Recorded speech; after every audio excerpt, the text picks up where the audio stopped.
Hey everyone, welcome back to Corporate Decoder, the place where we decode what is really going on behind the numbers. Today we're looking at something that sounds a bit like a warning sign, a notice about a company's stock price and where it is being traded. So imagine you are a company and you've got your stock, your shares, trading on a big stock market. Well, sometimes the stock market has rules to make sure everything is fair and stable. This report is about iSpecimen Incorporated, and it is telling us they've hit a bump in the road with one of those rules specifically about the price of their stock.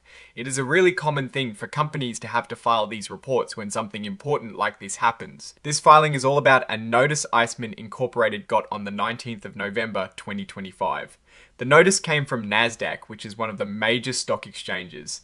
Basically, Nasdaq told them that their stock price hasn't been high enough for a while now. What does that mean? Well, Nasdaq has a rule called the minimum bid price requirement that says the price of a company's stock needs to stay at least $1 per S-share for the company to keep trading on their capital market. This is important because a really low stock price can sometimes signal that investors are worried about the company's future or its financial health. For the last 30 days straight before they got the notice, iSpecimen's stock price was below that $1 mark. So they're not in compliance with this specific rule right now, but don't panic just yet. The filing makes it clear that this notice doesn't mean their stock is going to be instantly kicked off Nasdaq.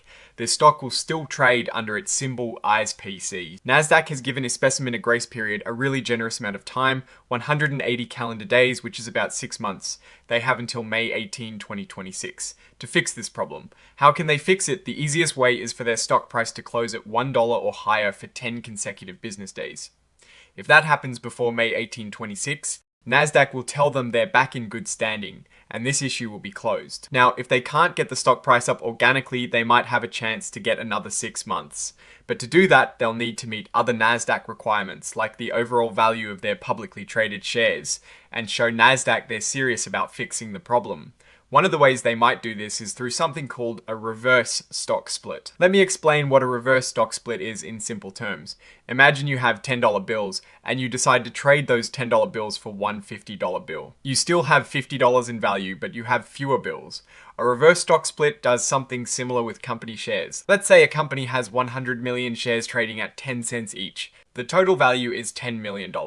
If they do a 1-for-10 reverse stock split, those 100 million shares suddenly become 10 million shares, and each share would now be worth $1. The total value stays the same, but the price per S-share goes up.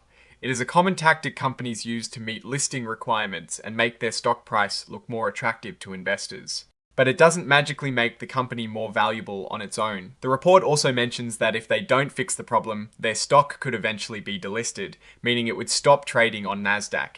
They would have the right to appeal this decision to a Nasdaq hearings panel, but that is not ideal. iSpecimen Inc. says they are watching the stock price closely and looking at all the different ways they can get back into compliance. This is where it gets interesting from an investor's perspective. The report is signed by Catherine Field, who is the Chief Executive Officer of iSpecimen Inc. This tells us that the company's leadership is aware of the issue and is taking responsibility for it. Now, what does all this really mean for iSpecimen Incorporated from a Warren Buffett perspective? We always look for companies with strong fundamentals and a good competitive position. What this filing tells us is that iSpecimen is currently facing a challenge with its stock market standing.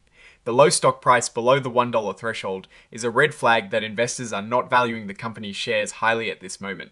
This could be due to various reasons. Perhaps investor sentiment, broader market conditions affecting their sector, or specific concerns about the company's performance or future prospects. The 180-day period gives them a breathing room, but the need to implement measures like a reverse stock split suggests that organically increasing the stock price through positive business performance hasn't happened quickly enough. A reverse stock split, while a common tool to stay listed, does not address the underlying reasons for low investor confidence. The real test for iSpecimen will be whether they can improve their business operations and financial results to a level that genuinely warrants a higher stock valuation, or if the reverse split is just a temporary fix to avoid delisting. The notable risk here is the potential delisting if they fail to regain compliance. Being delisted from a major exchange like Nasdaq can significantly reduce liquidity for shareholders, making it harder to buy or sell shares, and can also damage the company's reputation. It often signals to the market that the company is in financial distress. Conversely, an opportunity lies in their ability to successfully execute a turnaround strategy, improve their financial health, and consequently drive up their stock price naturally. The company's stated intention to evaluate available options is key. We will be watching to see what path they choose and if it leads to sustained improvement. So, in conclusion, iSpecimen Incorporated is facing a technical hurdle with Nasdaq's listing rules regarding its stock price. While they have time to correct this, the situation highlights a potential lack of investor confidence that needs to be addressed through fundamental business improvements. Alright, that is our breakdown of iSpecimen Incorporated's latest filing. What is your take on these numbers and what they signal for the company's future? Do you think they will manage to get their stock price back up? Drop your thoughts in the comments below. If this analysis was valuable, hitting that like button really helps, and subscribe for more deep dives like this. Don't forget to check out our Discord community in the description for more real-time discussions. Thanks for watching. See you next time.